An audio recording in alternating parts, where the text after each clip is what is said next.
Assalamualaikum warahmatullahi wabarakatuh. Alhamdulillahillazi arsala rasulahu bil huda wa dinil haqq liyudhhirahu 'ala dini kullihi wa kafa billahi syahida. Asyhadu an la ilaha illallah wa asyhadu anna Muhammadar Rasulullah, amma ba'du. Terima kasih Bapak Ibu telah menyempatkan hadir. Pada acara ini saya hendak menyampaikan ilmu yang telah dipelajari di Pendidikan Guru Penggerak Angkatan 9 mengenai budaya positif, yakni tentang keyakinan kelas, posisi kontrol, dan segitiga restitusi. Bapak Ibu, tentu kita berada di sini untuk menjalankan visi SMPN 2 Singaparna terwujudnya peserta didik yang beriman dan bertakwa, berprestasi, berwawasan global, dan mandiri yang kita singkat bersinergi. Budaya positif ini dibuktikan dengan sikap disiplin. Disiplin adalah satu kata yang sangat mudah diucapkan, namun perlu perjuangan untuk melaksanakannya. Lalu apa itu disiplin? Disiplin adalah suatu kondisi yang terbentuk melalui serangkaian tindakan yang menunjukkan nilai-nilai kepatuhan dan ketaatan. Salah satu nilai karakter tersebut selalu ditanamkan guru di sekolah dengan harapan dapat menciptakan iklim belajar yang kondusif. Makna disiplin ini sangat banyak, namun dalam budaya kita, makna kata disiplin telah berubah menjadi sesuatu yang dilakukan seseorang pada orang lain untuk mendapatkan kepatuhan. Kecenderungan umum adalah menghubungkan kata disiplin dengan ketidaknyamanan, bukan dengan apa yang kita hargai atau pencapaian suatu tujuan mulia. Berdasarkan teori kontrol Dr. William Glasser, menyimpulkan 5 posisi kontrol yang diterapkan seorang guru. Kita Waalaikumsalam warahmatullahi wabarakatuh. Terima kasih. Selamat datang Pak Ahmad. Kita sebagai guru di sini seringkali memposisikan kita sebagai penghukum. Posisi kontrol ini masih diterapkan oleh beberapa guru dengan anggapan hukuman mempercepat penyelesaian masalah tanpa memikirkan dampak buruk yang ditimbulkan. Seorang penghukum biasanya melontarkan pertanyaan-pertanyaan menyakiti, disertai gestur menunjuk-nunjuk, menghardik, intonasi keras, mata melotot. Dampak posisi kontrol tersebut, murid dapat menjadi pendendam. Kita lihat ada guru yang dibacok muridnya, kemudian guru yang dibunuh muridnya. Dampak dari sikap kita yang seringkali berada di posisi penghukum. Murid kita bisa jadi suatu saat menjadi pemberontak dan menyalahkan orang lain. Dampak lebih buruknya, murid bisa mengalami keterpurukan mental, seperti lunturnya rasa percaya diri dan kesedihan yang berkelanjutan. Nah, ini yang dicatat sebagai tindakan-tindakan hukuman yang sering kita lakukan di kelas. Ya, kita bedakan antara hukuman dengan konsekuensi. Posisi kita juga, pada murid kita seringkali kita berada di posisi pembuat rasa bersalah. Pada posisi ini, guru akan berkata lebih lembut. Guru akan menciptakan keheningan yang membuat orang lain merasa tidak nyaman. Ibu tegas jauh-jauh datang ke dia tinggalkan budak. Budak gering, di dia kamu tengah bandungan. Guru di sini menciptakan rasa bersalah, bahkan rendah diri. Ternyata posisi kontrol tersebut berdampak pada penilaian diri yang buruk. Murid merasa bersalah dan tidak berharga. Tidak seperti dampak posisi penghukum, murid dapat menumpahkan segala amarah meskipun dengan cara negatif. Nah, murid dengan perasaan tertekan seperti ini yang tiba-tiba dapat meletus amarahnya sehingga dapat menyakiti diri bahkan orang lain. Kita lihat beberapa murid kita membuat barcode di tangannya ya. Menyakiti diri, membuat barcode karena dia sering merasa bersalah. Nah, posisi kontrol berikutnya adalah posisi guru, posisi kita sebagai teman. Pada posisi kontrol ini, guru tidak akan menyakiti murid, namun akan tetap berupaya mengontrol melalui persuasi atau ajakan. Guru akan bersikap akrab, berkata ramah, dengan gestur merapat pada murid dan tersenyum jenaka. Dampak posisi kontrol ini dapat positif dan negatif juga ternyata. Positifnya, guru dapat menjalin hubungan baik dengan murid, sedangkan dampak negatifnya akan muncul rasa ketergantungan murid terhadap guru.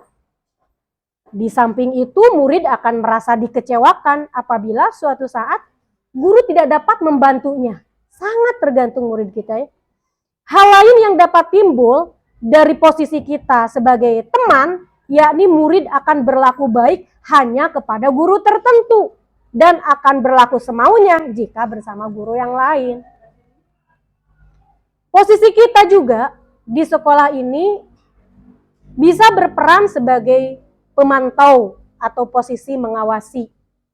Dalam hal ini, ketika mengawasi, guru bertanggung jawab atas perilaku murid-murid yang diawasi.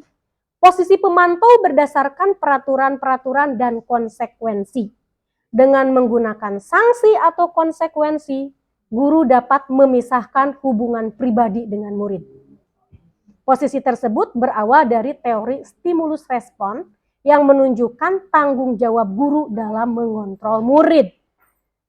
Seorang pemantau sangat mengandalkan perhitungan, dicatat, dan data yang dapat digunakan sebagai bukti atas perilaku seseorang. Jam segini kamu kesini, jam segini ibu lihat terus gitu.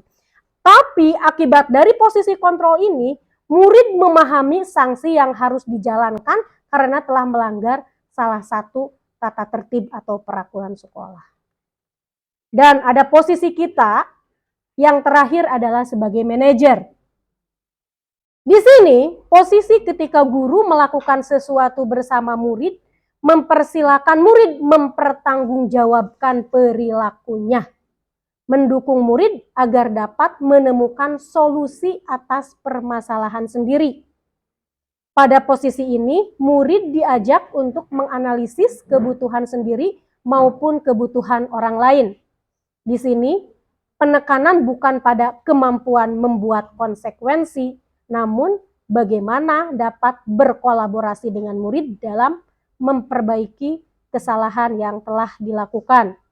Dengan memposisikan diri kita sebagai manajer, akan berdampak positif bagi penguatan watak atau karakter murid. Nah, ini dia posisi kita. Ternyata ketika kita memposisikan diri sebagai penghukum dan pembuat rasa bersalah tadi, sebenarnya kita sudah membentuk identitas gagal.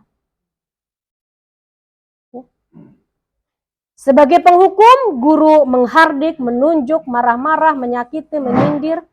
Ya. Sebagai pembuat rasa bersalah, berceramah, mengatakan seharusnya ibu dan lain gitu ya. Ternyata kita sedang membentuk identitas gagal. Ketika kita berada pada posisi teman atau pemantau, kita sebenarnya sudah membentuk identitas berhasil atau sukses.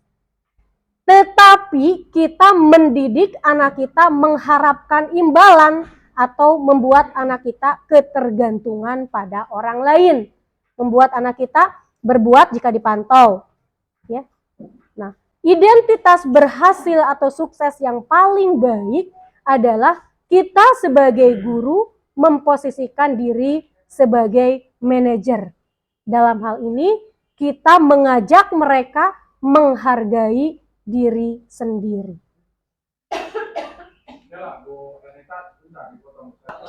Oke, terima kasih. Kayaknya materinya sangat menarik buat saya ya. Karena menyangkut ada hukuman. Saya kira kalau berbicara hukuman ya saya kira jangan terlalu alergi juga dengan istilah hukuman ya kan. Kita kan ada istilah punishment dan reward, itu kan saya kira bagian dari itu juga. Karena ya kata hukuman tergantung juga dari guru mendefinisikan, mengaplikasikan dari sanksi atau hukuman itu sendiri. Apakah hukumannya yang berat, yang apa istilahnya, yang tidak berat, atau yang biasa-biasa saja gitu. Jadi kalau ada teori yang mengatakan bahwa hukuman itu akan sudah membentuk siswa dalam ke proses kidaga, saya kira perlu digali lagi seperti itu ya. Tapi walaupun bagaimana, saya senang dengan adanya diskusi-diskusi semacam ini, karena nanti juga akan mendatangkan apa istilahnya secara tidak langsung ilmu-ilmu yang lain yang tanpa disadari akan kita ternyata gitu, ternyata begini, nah seperti itu. Jadi sekali lagi tegaskan dulu Bu Marlia, maaf karena saya terlalu datangnya agak telat, biar lebih fokus ditegaskan lagi poinnya, tujuannya, temanya apa ini kita berbicara ini. Terima kasih. Assalamualaikum warahmatullahi wabarakatuh. Pertemuan kali ini adalah bagaimana kita mengembangkan budaya positif di sekolah ini melalui keyakinan kelas. Budaya positif ini dibuktikan dengan sikap disiplin Bapak Ibu. Pengertian disiplin tadi telah dibahas, namun makna disiplin ini oleh kita seringkali dihubungkan dengan ketidaknyamanan, bukan dengan apa yang kita hargai. Hukuman mempercepat penyelesaian tanpa memikirkan dampak buruk yang ditimbulkan. Dari posisi sebagai penghukum ini kita tahu efek buruknya murid bisa menjadi pendendam, seperti kita lihat di tayangan televisi, atau ada yang membunuh juga, saya lihat ada yang ngempesan ban motornya gitu. Jadi muridnya itu jadi pemberontak, menyalahkan orang lain. Dan ada juga yang lebih buruk, muridnya mengalami keterpurukan mental. Pernah zaman dulu waktu upacara sama seorang guru ditunjuk langsung dia jadi pembina, ada murid nungak-lingak langsung ditunjuk di depan upacara langsung. Muridnya itu murid kita, murid SMP 2, tiap masuk lapang SMP 2 jejeritan. Iya, jejeritan. Dia akhirnya pindah dari SMPN 2 Singaparna. Posisi kita sebagai penghukum, apalagi menghukumnya di depan orang banyak. Dan kita pernah kehilangan murid gara-gara posisi kita sebagai penghukum. Kemudian kita juga harus bisa membedakan mana hukuman, mana konsekuensi. Ya. Dan ada setelah lari muter lapangan, murid itu pingsan dan meninggal. Ternyata si murid itu baru dioperasi usus buntu. Dan ini kejadian nyata. Semoga kita tidak mengulang kesalahan para guru yang lain. Seringkali memposisikan diri kita sebagai pembuat rasa bersalah, sebagai teman, sebagai pemantau, yang ternyata semuanya berefek negatif secara jangka panjang. Sebagai penghukum bisa membuat siswa mendendam atau bahkan tadi dangu angka ngamak deui. Abi masono ngambekna bapak anu gitu. Kadang ngahajakeun murid ketika posisi kita berada di penghukum. Pembuat rasa bersalah, murid kita merasa bersalah yang berkelanjutan, efeknya kita melihat beberapa siswa melakukan barcode, ngeretan panangan pakai mistar, bahkan pakai cutter, pakai silet. Dia merasa bersalah yang mendalam. Nah, kita juga kadang memposisikan diri sebagai teman, namun efek negatifnya siswa kita tidak mandiri. Sangat tergantung pada kita. Atau kita sebagai pemantau, dicatat, wah teliti gitu, kesalahan-kesalahannya tercatat tanggalnya gitu. Tapi efeknya ya siswa berbuat baik jika ada kita aja gitu. Nggak ada kita mah gitu deui we ketika kita berada pada posisi pemantau. Citra murid pada kita ketika kita membuat sebagai penghukum, maka citra kita adalah negatif di mata murid. Ketika kita pembuat rasa bersalah, teman pemantau, citra kita positif, hanya efeknya negatif. Dan ternyata menurut ilmu yang saya pelajari, posisi terbaik kita pada murid adalah sebagai manajer. Ya. Bagaimana posisi kita sebagai manajer kayak gimana? Nah, ini perbedaan hukuman dan konsekuensi.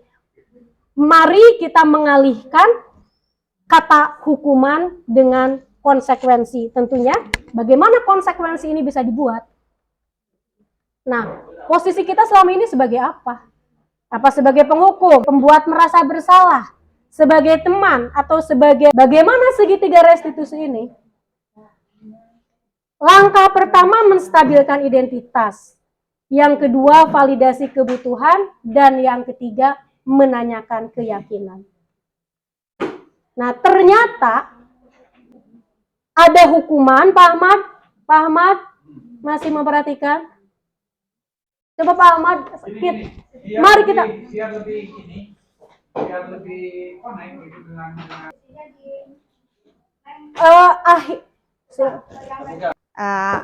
Kalau menurut saya ya, sebelum mencontohkan pada kondisi konkret di sekolah, Bu Ernita silakan menjelaskan dulu tentang segitiga restitusi sebagai formula dari penyelesaian masalah disiplin, budaya disiplin ya buat anak. Tadi ada langkah-langkahnya dulu ya Bu Ernita ya, di 3 ya. Siap. Yang 1 teh apa, yang kedua apa, ketiga apa. Nah, ini baru dicontohkan dengan contoh real dalam menegakkan disiplin anak di sekolah gitu ya. Dicontohkan dulu ke contoh real supaya Siap. bisa cepat menangkap ya. Setelah itu boleh juga dihubungkan dengan kasus kejadian yang ada di sekolah. Tidak apa-apa untuk supaya kita mengetahui secara real ya. Penerapan apa yang katanya segitiga restitusi. Segitiga restitusi itu penerapannya seperti apa? Jadi supaya bisa langsung direalisasikan di dalam kehidupan nyata, bukan hanya konsep dan teori gitu aja. Wabillahi taufik wal hidayah. Wassalamualaikum. Terima kasih atas waktunya. Tentang penanganan kasus siswa dengan segitiga restitusi. Assalamualaikum. Waalaikumsalam warahmatullahi wabarakatuh. April, silakan masuk. Silakan duduk. Oke, apa kabar April? Baik, Bu. April tahu kenapa Ibu panggil ke sini? Tidak, Bu. Kelasmu sudah bersih apa belum? Bersih dong, Bu. Benar. Iya dong, Bu. April ikut tiket kebersihan kelas tidak? Ikut. Yakin? Iya, yakin. Kemarin banyak yang melihat April langsung pulang, belum ikut tiket kebersihan. Iya, Bu. Oke, jadi April lantar tiket dengan baik. Benar? Baik, Bu. Selamat. Terima kasih sayang. Oke. Oke, dan ini tanggapan April sendiri. Ya, dari kelas 7A saya ingin meminta maaf karena tidak melaksanakan tiket sesuai jadwal. Jadi lain kali saya akan melaksanakan tiket setelah pulang sekolah, kalau tidak awal datang sekolah. Terima kasih Bapak Ibu. Kita manfaatkan waktu hari ini, kegiatan setelah selesai kegiatan Hari Santri Nasional, kita laksanakan kegiatan fokus diskusi ya, FGD, fokus diskusi grup ya, terkait dengan kegiatan Ibu Ernita ya, terkait dengan berbagai hal, terutama kedisiplinan di kelas dan sekolah, termasuk juga kegiatan ini menyampaikan yang kedua terkait dengan kegiatan komunitas belajar. Komunitas belajar ini juga kita harus melakukan nanti. Kemarin di survei kepala sekolah dan salah satu guru memang ada penekanan bahwa komunitas belajar itu harus ada terkait dengan forum diskusinya begitu. Baik dilakukan 1 minggu sekali atau 2 minggu sekali. Idealnya memang 1 minggu sekali dalam 1 bulan. Gitu. Namun demikian, nah kita belajar secara normatif juga nanti hal-hal lain termasuk ada hal-hal kasus-kasus eh, yang masuk atau yang menjadi sorotan utama, terutama dalam hal adanya perundungan, kemudian misalkan para peserta didik itu ada yang tidak masuk sekolah, belum terkomunikasikan oleh wali kelas, kemudian hal-hal lain lah, sehingga yang diharapkan dari komunitas belajar itu ya bukan hanya terkait dengan masalah-masalah administrasi ataupun masalah-masalah yang berkaitan dengan proses PBM-nya, namun demikian hal-hal lain yang tentunya secara dinamis di proses PBM itu banyak hal yang tentunya hal-hal yang positif ada, kemudian juga hal-hal yang negatif terutama terkait dengan perilaku tingkah laku anak-anak kita gitu. Ini diharapkan komunitas belajar itu selalu update informasi terutama terkait dengan masalah-masalah yang berkaitan dengan kondisi sekarang gitu. Ini harapan tentunya dari Kemendikbudristek melalui program komunitas belajar.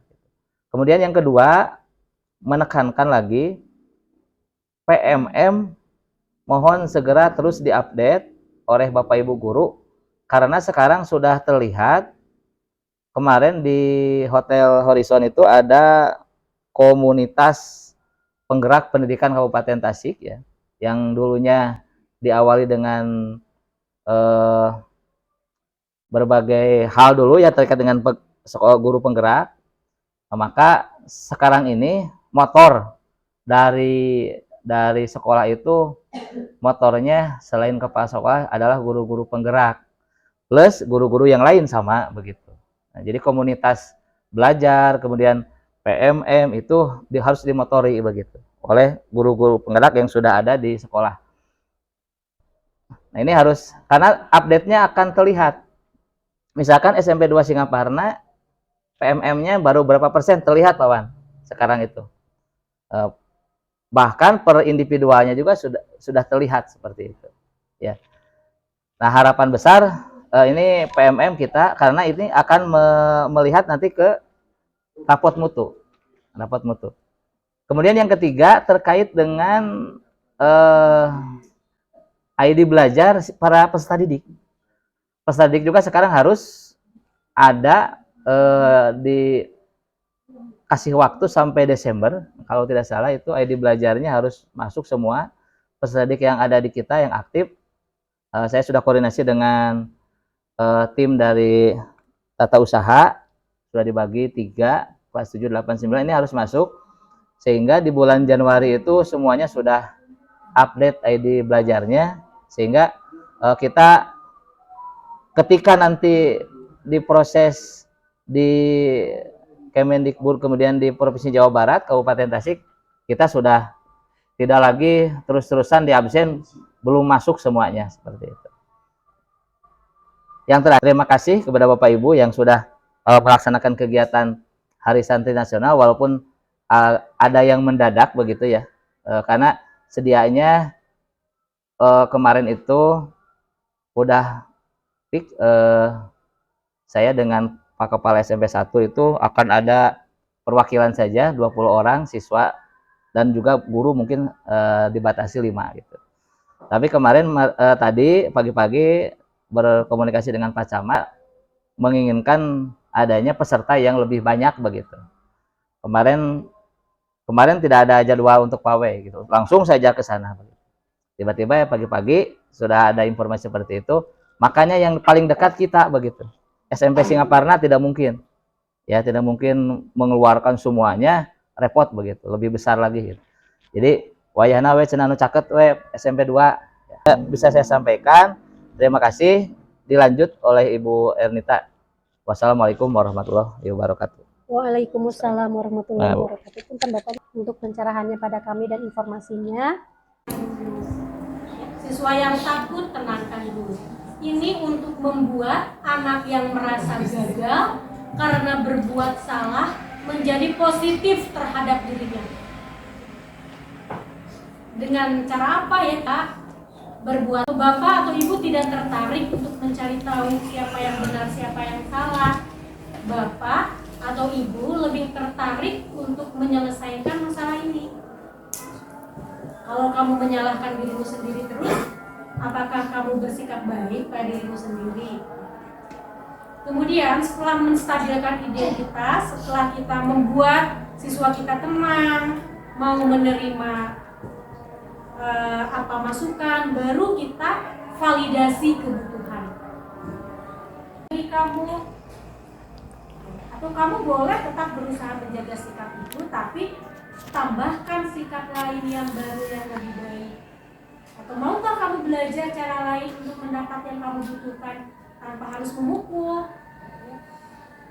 Setiap manusia, murid kita, bahkan kita sendiri melakukan suatu pelanggaran atau apapun, suatu hal yang baik itu karena kita punya kebutuhan dasar yang perlu kita penuhi. Kita butuh bertahan hidup, kita butuh bebas, butuh bersenang-senang, butuh kasih sayang, butuh diterima, dan kita juga butuh penguasaan. Nah, kemudian langkah-langkah penerapan segitiga restitusi ketika kita telah menstabilkan identitas dan validasi tindakan, kita menanyakan keyakinan.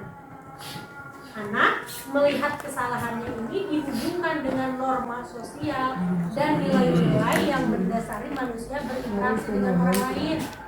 Contohnya kita bisa berkata, apa nilai yang kita percaya di kelas atau sekolah kita? Nilai universal apa yang telah kita sepakati? Kelas sosial itu seperti apa? Atau apa yang kamu rasakan ketika kamu melakukan itu? Nah, kita juga, jika siswa sudah mau menerima, kita bisa memberikan intervensi. Intervensi ini bisa membantu murid kembali ke tujuan semula dengan cukup singkat dan dengan cara konfrontasi. Apakah kamu ingin berbuat lebih baik? Apa yang bisa saya ibu bantu untuk bisa menyelesaikannya? Atau harusnya kamu berbuat apa? Ke depan kamu mau bagaimana?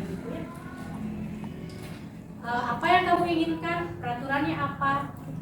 Ciri-ciri restitusi ini, jika kita bicara dengan murid, kita juga perlu belajar untuk itu. Yang pertama, restitusi itu bukan untuk menebus kesalahan, namun untuk belajar dari kesalahan. Kita memperbaiki identitas gagal menjadi identitas sukses. Gimana caranya? Kesalahan itu menuntun setiap orang untuk memperbaiki kesalahan dan menjadi sukses. Kita memperbaiki hubungan, kita memberikan tawaran bukan paksaan.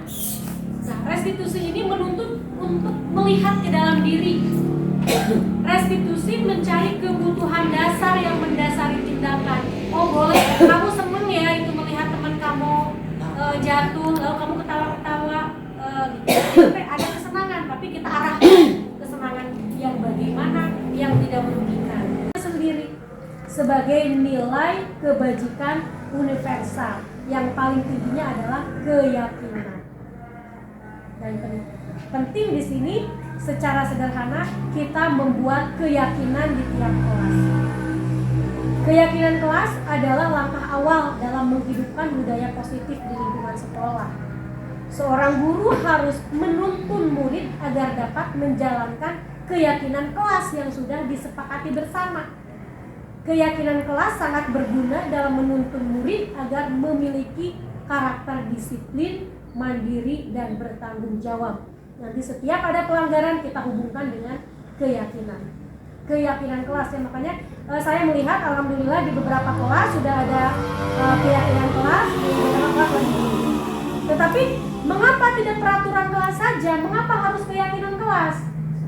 Saya melihat ada peraturan kelas, ada kesepakatan kelas, ada keyakinan kelas. Ternyata di tingkatannya beda, serupa tapi tidak sama. Contohnya, mengapa kita memiliki peraturan harus menggunakan helm bila mengendarai kendaraan roda 2? Itu peraturan ya. Nah, kalau mengapa kita memiliki peraturan harus datang tepat waktu pada saat proses belajar mengajar? Nah, untuk mendukung motivasi intrinsik, kembali kita ke nilai-nilai atau keyakinan yang lebih menggerakkan seseorang dibandingkan mengikuti serangkaian peraturan-peraturan. Jadi di sini kita geser peraturan menjadi kesepakatan, kesepakatan menjadi keyakinan kelas. Lalu beda, alhamdulillah ya, saya lihat di beberapa kelas sudah ada keyakinan kelas, tapi di kelas yang lain masih berupa peraturan. Oke, apa bedanya peraturan dengan keyakinan kelas? Nah, selalu kembalikan buku ke tempatnya, itu baru peraturan. Keyakinan kelas, sesuatu dorongan intrinsik adalah tanggung jawab. Dilarang mengganggu orang lain, itu baru peraturan. Kalau keyakinan kelas, menghormati orang lain.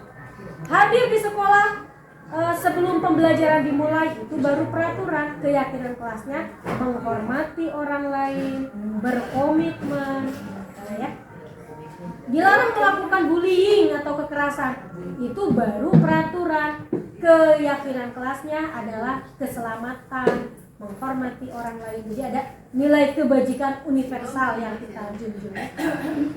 Nah, di sini peraturan kelas, mari kita geser ke keyakinan kelas. Dari keyakinan kelas yang bagus, mudah-mudahan tercipta lingkungan SMPN 2 Singaparna yang positif, dan nantinya jika semua warga menciptakan hal positif, maka akan terbentuk budaya positif. Tujuan keyakinan kelas ini mengembangkan perilaku positif dalam diri murid yang dapat bertahan untuk jangka panjang. Enggak hanya kalau ada guru saja. Mengembangkan kemampuan mengelola diri dan mampu menghadapi kesulitan atau menyelesaikan masalah. Membangun motivasi internal melalui penerapan budaya positif. Tolok ukurnya, terbentuknya keyakinan kelas, guru dan murid konsisten menjalankan keyakinan kelas, terbentuk suasana kelas yang aman, nyaman, dan kondusif bagi guru dan murid untuk melakukan proses belajar mengajar dan berinteraksi dalam kehidupan sehari-hari. Kita sebagai guru, jika guru bergerak, insya Allah Indonesia maju. Kita sebagai guru adalah pembelajar sepanjang hayat yang tergerak karena mendengar sesuatu hal yang baik, bergerak untuk menjalankannya dan menggerakkan orang lain pula untuk menciptakan lingkungan positif dan budaya positif. Terima kasih atas perhatiannya. Apakah ada pertanyaan lagi? Ibu penggerak, Ibu guru penggerak ya, mudah-mudahan menjadi bisa mendatangkan perubahan yang diharapkan. Amin. Setelah saya simak nih sebentar tentang segitiga restitusi gitu ya, restitusi gitu ya, malah sekolah salah itu teori-teori yang mungkin waktu di kuliah itu udah didapat juga tentang psikologi tentang anak ya. Segitiga namanya itu restitusi. Nah, ya. Tetapi itu mungkin berdasarkan pengalaman saya itu, permasalahan itu mungkinlah 60 atau 70% yang pas gitu diterapkan, dan itu harus dijalankan oleh semua ya. Yang saya tanyakan karena ini sifatnya teoritis ya, berdasarkan kajian-kajian atau pengalaman seseorang yang disebutkan Pak Profesor siapakah tadi, mungkin di daerah yang berbeda gitu. Cuma saya kadang-kadang teori ini bisa juga sebagai landasan aja menurut saya. Kesananya itu seorang guru yang berposisi sebagai agen perubahan ya, jadi merubah seseorang gitu ke hal yang lebih baik. Jadi kita mengarahkan mereka, membimbing mereka gitu kan, tugas pokoknya ke arah yang lebih baik. Nah, dari sekian persen itu ada juga masalah itu harus dipilah dua ya. Kalau ini umum, sebenarnya gini, haus solusinya air, lapar solusinya makan. Tetapi kadang-kadang di lapangan itu ada masalah yang sudah mengkondisi ya. Jadi ada masalah yang seperti bisa dengan teori-teori itu pendekatan kita sebagai guru. Tetapi di sini kalau di SMP 2 ataupun sekolah lain ada justru masalah itu yang sudah mengkondisi. Nah, dan hal ini tidak bisa dipakai dengan teori-teori seperti begini. Mungkin sebagian bisa. Karena udah tercipta karakter anak itu dengan suatu kondisi. Di mana kondisi itu terbawa dari rumah, ya, sehingga membentuk suatu karakter. Di sini tidak bisa kalau menurut saya. Ini harus pendalaman tersendiri ya. Karena masalahnya itu karena karakter siswa atau merasa bersalah itu kita tidak bisa terbentuk hanya di lingkungan sekolah dan tidak bisa dibentuk oleh guru sebagai agen daripada perubahan itu sendiri karena mereka lebih banyak di rumahnya. Sehingga anak itu yang karakter yang terbentuk oleh kondisi yang saya bilang tadi, masalah yang udah mengkondisi itu menjadi virus di sekolahnya.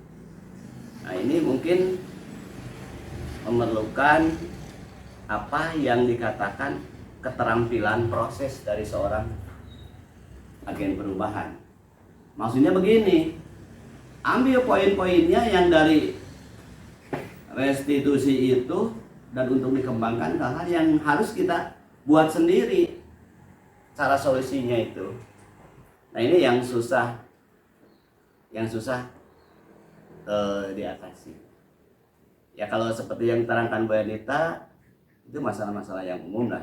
30%-an lebih mungkin di kita, enggak di kita saja. Justru masalahnya itu masalah yang sudah mengkondisi. Ya. Jadi itu memerlukan pengembangan kita sebagai agen perubahan. Mungkin itu aja dari saya. Kasihnya teori-teorinya mengingatkan kembali saya yang udah berapa belas tahun nggak baca lagi, nggak ayah dari oh iya mengingatkan kembali apa yang itu aja dari saya. Assalamualaikum warahmatullahi wabarakatuh. Baik. Dibalik atuh. Menyambung dari Pak Wawan barusan, yaitu tentang masalah yang sudah mengkondisi di lingkungan sekolah kita. Salah satunya yang bikin stres para guru-guru mungkin ini hal yang sepele, tapi itu kalau tidak dilaksanakan itu sebagai efek dari kedisiplinan, yaitu memasukkan baju. Itu mungkin bagi kita hal yang sepele, tapi itu justru sebagai salah satu cara untuk mendisiplinkan siswa. Kemudian masalah yang mengkondisi salah satu yang lainnya lagi yaitu berkata kasar. Itu banyak sekali ditemukan hampir semua siswa dalam pembicaraannya, baik dengan dengan teman-temannya maupun di depan guru sendiri, itu mereka berani berkata kasar. Ya, itu sudah mengkondisi ya mungkin di sini. Nah, langkah yang seharusnya dilakukan mungkin guru-guru di sini sudah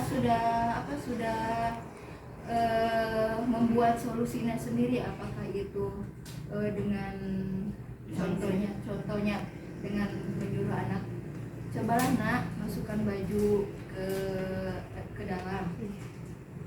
Oke, saat itu anak nurut. Tapi beberapa menit kemudian setelah gurunya berbalik arah, mereka mengeluarkannya lagi. Itu mungkin dari siswa kita yang belum disiplin dalam hal itu, dan ini meskipun sudah dicari solusinya tetap saja seperti itu. Nah, langkah yang tepat itu harus seperti apa? Kita membuat mereka itu supaya bisa lah, salah satunya hal yang kecil itu memasukkan baju ke dalam celana Dan bicara kasar. dan tidak berbicara Kasar. Oke. itu mungkin. Terima kasih Bu Widya, Ibu Wakasek Sarana Prasarana untuk membuat video tentang siswa yang berkata kasar dan segitiga restitusinya.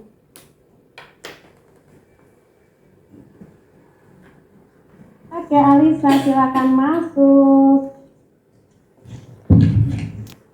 Alisa sayang, Alisa tahu mengapa ibu panggil ke sini? Mungkin tadi saya berteriak dan berkata kasar kepada April. Tidak ada manusia yang sempurna. Ibu pun pernah mengalaminya. Ya Bu, saya sangat marah. Dia mengusirku. Ibu tidak mencari yang benar dan salah, namun ingin mencari solusi dari permasalahan ini. Dia membuatku terkejut. Aku kaget dan spontan berkata kasar. Apakah tindakanmu mencerminkan keyakinan kelas? Ada Bu, Poin keyakinan kelas yang mana, Alisa? tiap anggota kelas perlu saling menghargai. Oke, luar biasa. Alisa mengingatnya dengan sangat yang baik. Lalu ke depan, Alisa mau bagaimana? Saya akan mencoba mengontrol diri, tidak melanggar, membiasakan berkata baik, sehingga kejadian yang tak terduga yang keluar dari mulut saya pun adalah hal yang baik. Bagaimana, Alisa?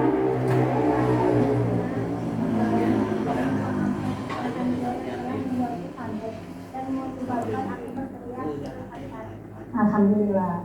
Tetap semangat ya. Iya Bu, insya Allah.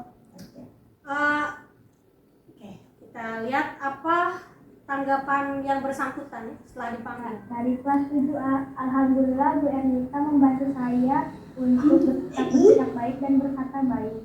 Tindakan spontan yang saya keluarkan, berteriak dan berkata kasar. Insya Allah saya akan kurangi dan sisihkan dengan secara lebih fokus. Tidak melamun dan membiasakan diri agar intonasi dan perkataan lebih baik. Terima kasih. Ternyata untuk kata kasar itu saya temukan tidak hanya di laki-laki, perempuan juga sama. Jika kaget, jika heran, dia langsung mengeluarkan kata-kata kasar. Perempuan juga sama. Benar, Bu. Kami nggak pun bocah kami kadang apa kami sih kadang-kadang kasar. Boro-boro siswa. Saya benar ya, Ma. Alhamdulillah untuk beberapa kelas karena sudah punya keyakinan kelas, maka langsung ditagih. Apa keyakinan kelas kamu ketika kamu berkata kasar? Teman-temannya bilang push up Bu, yaitu bukan hukuman, sudah konsekuensi. Langsung push up hari tekene, gitu ya. Untuk beberapa kelas yang sudah punya keyakinan kelas. Oke, ada kelas yang lain. Apa konsekuensinya jika berkata kasar? Istighfar Bu 100 kali. Ya dangu kenes Alhamdulillah, jadi itu pentingnya setiap kelas mempunyai keyakinan kelas. Jadi kita tidak bingung memberikan konsekuensi atas pelanggaran. Jika baju tidak dipasukan, kita buat aja kesepakatan kelasnya bagaimana. Untuk pertanyaan Pak Wawan, mengenai segitiga restitusi ini bukan ilmu lama, ternyata disampaikan dosen tahun 2004. Tahun 2004 ini saya baru lulus kuliah S1. Saya juga waktu S1 belum dapat ilmunya. Restitusi itu adalah proses menciptakan kondisi bagi murid untuk memperbaiki kesalahan mereka sehingga mereka bisa kembali pada kelompok mereka. Jadi siswa yang telah berbuat salah tidak menjadi gagal, tidak merasa gagal, tidak memiliki identitas gagal, tapi mereka bergeser dengan karakter yang lebih kuat. Restitusi juga merupakan proses kolaboratif yang mengajarkan murid untuk mencari solusi untuk masalah mereka. Kadang dari keyakinan kelas juga setiap pelanggaran mereka sudah punya konsekuensinya dengan keyakinan kelas. Makanya di awal tahun ajaran baru wanti-wanti setiap kelas tolong buat keyakinan kelas biar kita tidak bingung memberikan konsekuensi. Dan membantu murid berpikir tentang orang seperti apa yang mereka ingin menjadi. Mereka punya keyakinan, mereka punya tujuan mulia. Segitiga restitusi ini berefek pada jangka panjang untuk kehidupan mereka, enggak hanya ketika kita melihat aja.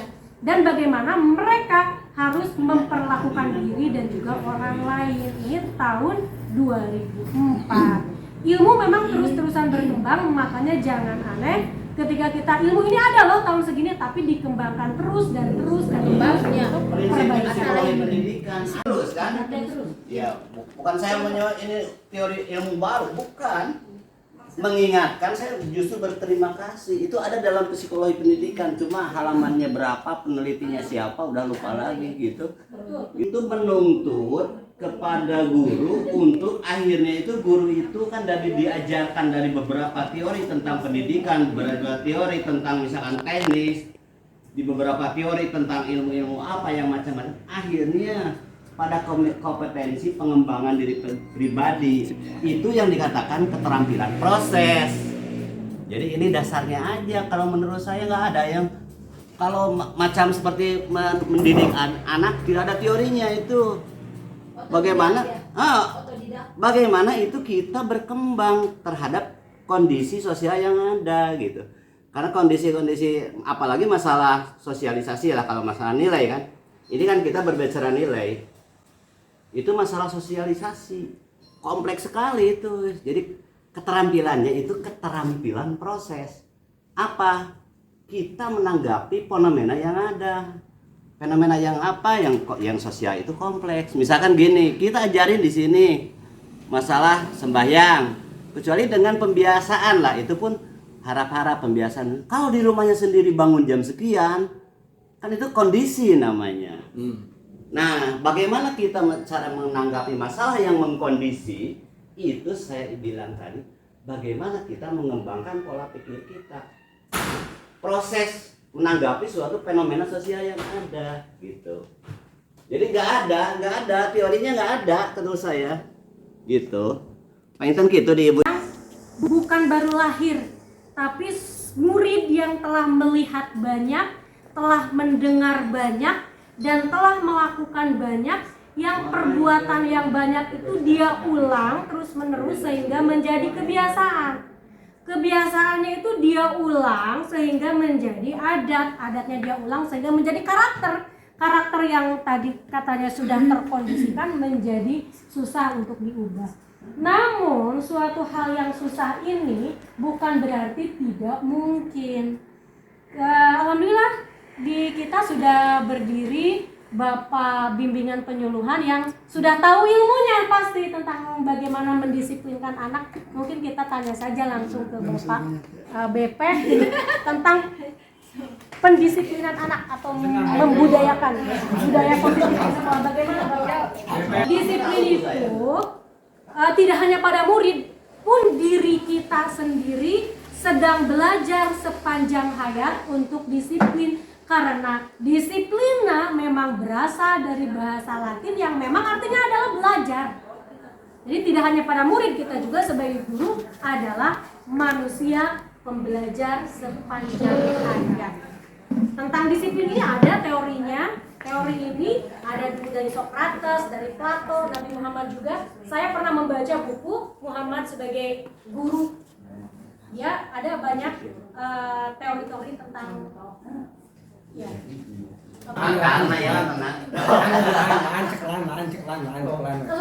Ya mungkin secara teori untuk mendisiplinkan diri itu ada beberapa faktor yang mempengaruhi.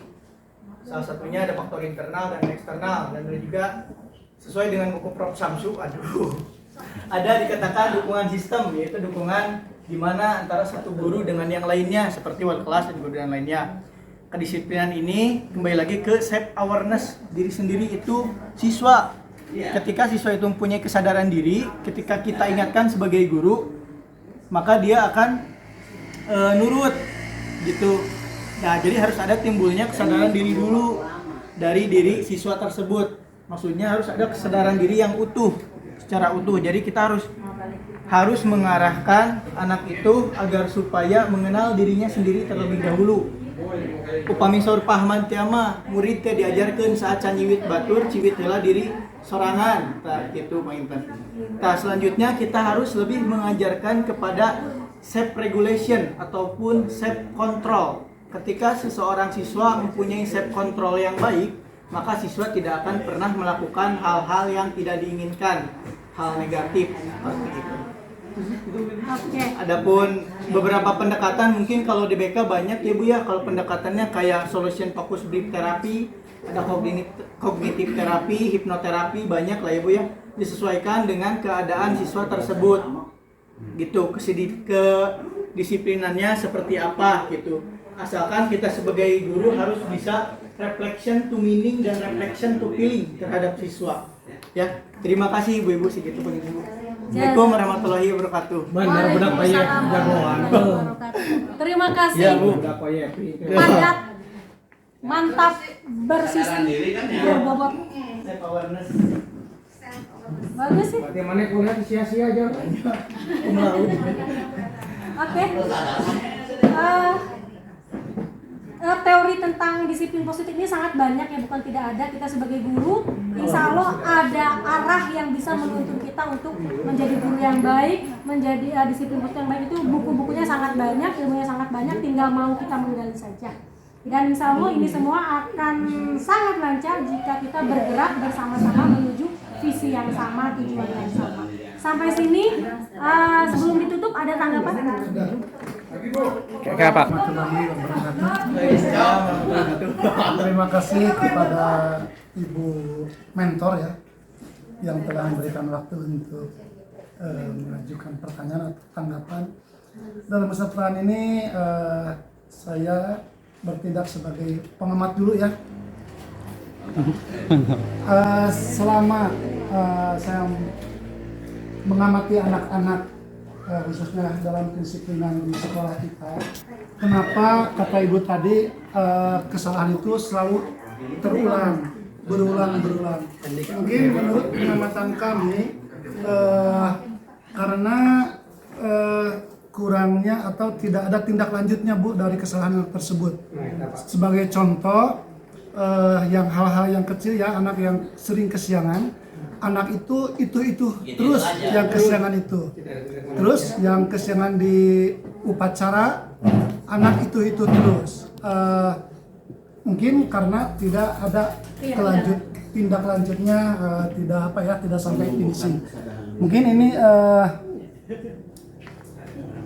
menurut saya pribadi, seandainya ada anak yang kesiangan itu dicatat, terus kesiangan ke-1, kedua kali kan ada data di situ, dipanggil, diingatkan, ketiga kali masih tetap kesiangan, itu mungkin ada tekniknya dari BP ya Pak ya.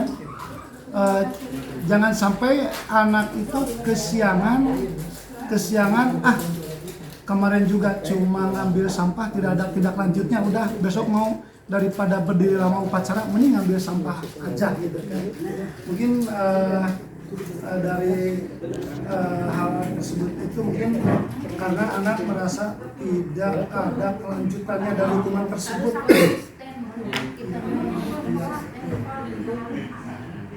Itu harus konsisten ya. Terima kasih Bu masukannya. Terima kasih. Assalamualaikum warahmatullahi wabarakatuh. Bismillahirrahmanirrahim. Assalamualaikum warahmatullahi wabarakatuh. Terima kasih untuk Bu Ernita waktunya, mungkin menanggapi dari berbagai pertanyaan dan masukan dari para guru-guru senior saya mungkin ya. Untuk siswa yang mungkin sering melanggar ataupun dalam tanda kutip menyalahi aturan, betul tadi kata Pak Mul bahwasanya di kita tidak ada follow up, tidak ada tindak lanjutnya dari kesalahan siswa tersebut. Dengan kata lain, apabila hal tersebut terus berulang, terus terjadi, nanti si anak mempunyai pola pikir di sekolah lagi gening, dipanggil hungkul, diomongan atos. Jadi tidak ada efek jerak bagi si anak. Di samping itu efeknya apa Bu untuk sekolah? Efeknya untuk sekolah mungkin si anak lebih berani. Kemudian yang kedua nanti ada omongan mungkin dari si anak bahwasanya SMP 2 tidak punya integritas sekolah. Ketegasan dari guru ataupun dari pihak pimpinan ataupun dari siapapun Bu, termasuk guru. Nah mungkin bagi saya langkah awalnya itu mungkin lebih kepada sikap tegas dari sekolah ataupun dari guru untuk menangani siswa yang sering bermasalah seperti itu Bu. Karena mungkin dalam analogi juga tidak mungkin ada asap kalau tidak ada api seperti itu Bu. Jadi untuk langkah awalnya mungkin si anak sebelum ditindak lanjut ke depannya mungkin diperingati dulu. Betul kata Pak Mul, 1, 2, 3 kali diperingati. Kalau mungkin anak tersebut di kemudian hari melanggar lagi hal yang sama, nah maka dari itu tidak bisa lagi dimaklumi, Bu. Tidak bisa lagi ditolerir karena si anak juga nanti kalau misalkan melakukan hal yang sama sesudah diperingati, mungkin mereka juga akan menyadari, oh mungkin ini salah satu dari apa yang telah saya lakukan beberapa hari kebelakang, seperti itu, Bu. Dan lebih mudahnya lagi, kalau dulu kan kita sering menggunakan yang namanya buku poin, Bu, bagi anak untuk mendisiplinkan anak tersebut. Contoh misalkan apabila suatu murid sudah mencapai poin 500, maka mau tidak mau mungkin si anak tersebut dikeluarkan ataupun dipindahkan, seperti itu, Bu. Nah, yang dari kasus tersebut mungkin konsistensi sekolah yang diperhatikan. Apakah program ini akan dilanjut terus-menerus atau hanya sehari tahun, seperti itu, Bu. Terima kasih untuk waktunya. Mohon maaf apabila ada kesalahan. Terima kasih. Assalamualaikum warahmatullahi wabarakatuh. Waalaikumsalam. Jadi dari dulu juga kita sudah punya banyak program yang sangat bagus, namun kontinuitas dan konsistensinya Dan koordinasinya. dan koordinasinya berarti ini harus dibenahi oleh Semua tidak bisa dititik beratkan, tidak bisa dititik beratkan kepada guru BP, kesiswaan ataupun siapapun. Seluruh elemen tidak bisa ditekankan oleh salah satu pihak. Sebagai modal dasar untuk akhlak siswa, itu biasanya diadakan pembinaan oleh wali kelas masing-masing. Itu untuk karakter lah, untuk pembinaan akhlak siswa yang sangat mendasar itu biasanya dibimbing oleh, diarahkan oleh wali kelas. Mungkin ada seminggu sekali atau 2 kali itu ada wali kelasan gitu. Kelasan khusus ya jadwalnya, tapi mungkin adakanlah rutin gitu kan, pertemuan wali kelas dengan murid itu khusus untuk pembinaan akhlak lah. Ya, Begitu juga dengan kita, dengan gurunya sebulan sekali lah. begitu. Dengan guru-guru juga seperti itu, mungkin ada seminggu sekali untuk semacam evaluasi lah, untuk diskusi tentang kinerja. Saya kadang suka berpikir mungkin SDM dari anaknya atau lingkungan atau apa, karena dulu saya pengalaman sharing ya, dulu di sekolah sebelumnya saya itu guru itu tidak ada yang halotot, Bu, sama siswa itu kadang seperti teman, belajar itu seperti akrab, itu seperti teman. Kadang kita memperlakukan anak itu seperti ke anak raja, kasarnya seperti itu, tapi anak itu sangat menghargai sama kita, terus sama teman-temannya sopan santun, tidak ada jarang sekali menemukan bahasa-bahasa yang kotor, kasar gitu kan. Dengan gue itu manis sekali, kayak akrab, bahkan sampai anak dari belakang itu bapak kadang agak buruk nangkep gitu kan, itu cewek juga, tapi di situ timbul suasana kayak keluarga, karena itu didoktrin waktu itu dari yayasan, dari pimpinan kami, perlakukan anak sebagai teman. Terus jangan kita sekali-kali memberi hukuman. Terus anak jadikan teman seperti itu.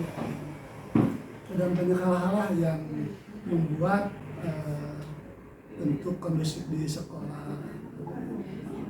Meskipun tidak jarang menemukan guru yang pelotot lah, lagi sampai ngulang-ngulang penggebu gitu kan, tapi di sekolah itu sangat kondusif anak-anak itu. Jadi kayak keluarga yang sakinah mawaddah rahmah. Dengan guru itu nikmat gitu. Assalamualaikum warahmatullahi wabarakatuh. Mungkin saya hanya menambah gitu. Untuk disiplin positif ya mengenai siswa atau murid yang sering melakukan kesalahan gitu. Mohon maaf, untuk di dalam segitiga restitusi yang berulang-ulang itu, untuk guru tidak boleh ada kata efek jerak, tidak boleh. tidak boleh memberikan hukuman yang efek jerah. Jadi tidak boleh harus mau aja gitu guru itu.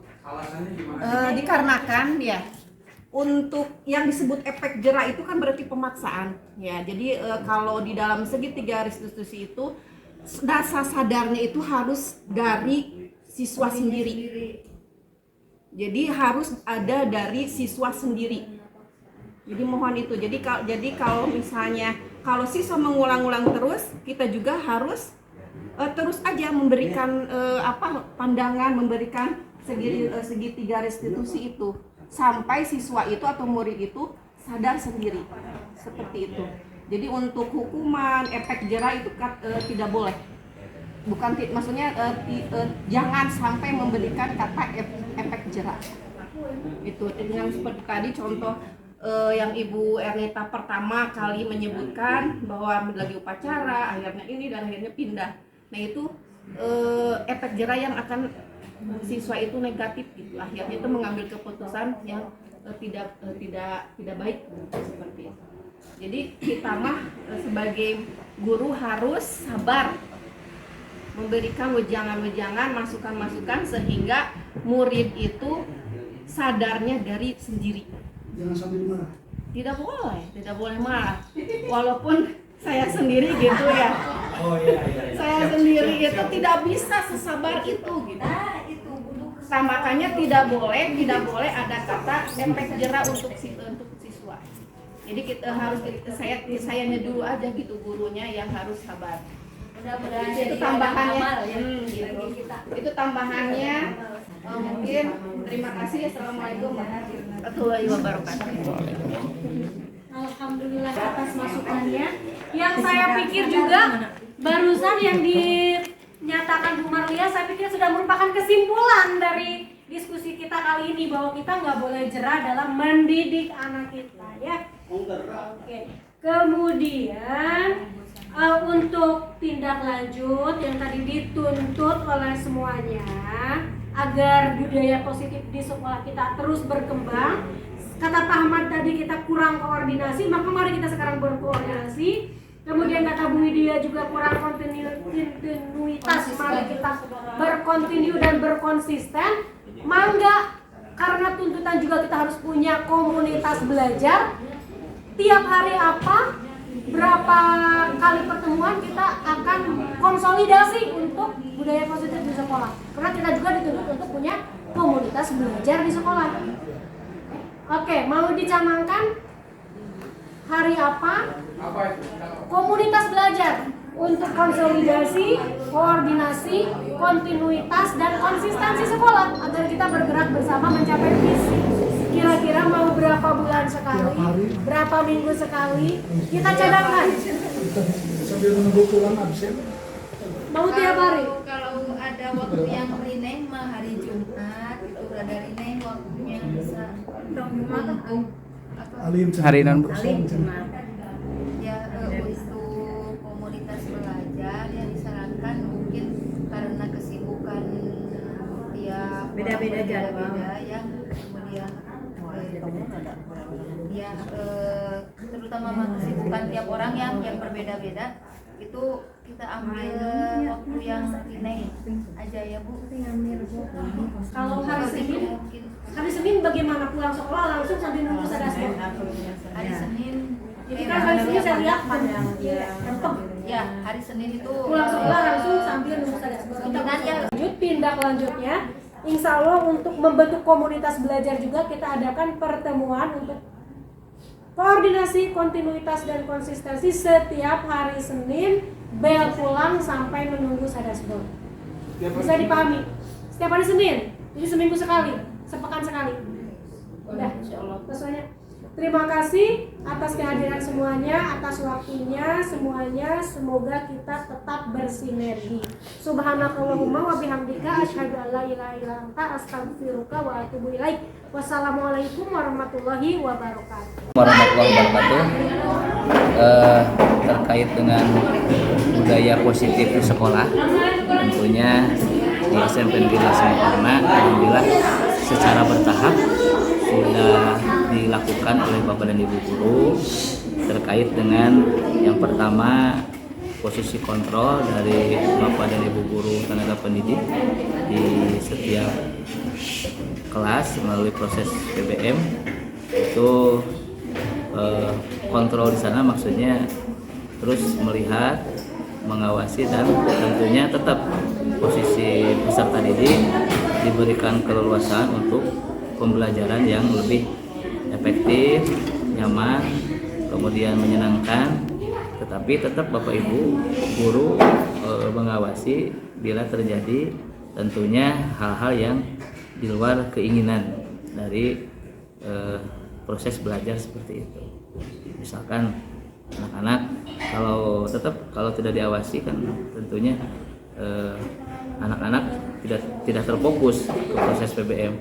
Jadi tetap harus dalam konteks pengawasan yang tentunya diharapkan menyenangkan dalam proses pembelajarannya.